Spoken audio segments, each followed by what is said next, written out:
A tender moment at City Hall this afternoon honored the fallen firefighters and their families. Relatives of the fallen firefighters Larry Leggio and John Mesh were at City Hall for the tribute. Cynthia Newsom was there as well. And Cynthia, this is really the first time that we're hearing from one of the family members. And it was a very emotional afternoon in City Hall. Joe Leggio, the brother of fallen firefighter Larry Leggio, addressed the City Council this afternoon, and it was a tearful moment as council and people in council chambers felt his loss and grief.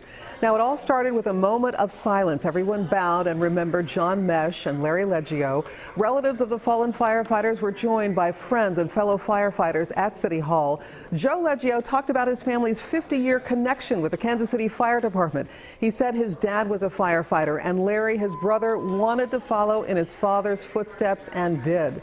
Joe talked about how the last few days have been so difficult, and he thanked everyone for their support. I look around and I see some veteran guys here that have been doing this job for a long time, and I know we take them for granted. We forget, and it takes something like this to really drive the point home. So, Mayor James, I'd like to thank you for your leadership of this great city.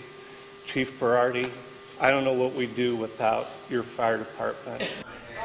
And then Mayor James also had an emotional, impromptu speech to the relatives, telling them how much he appreciated them and how he appreciated that the firefighters and police who protect our city daily do what they do, risking their own lives. Now, the council voted unanimously as well this afternoon on a proclamation thanking those firefighters who lost their lives for their service. Cynthia Newsom, 41 Action News.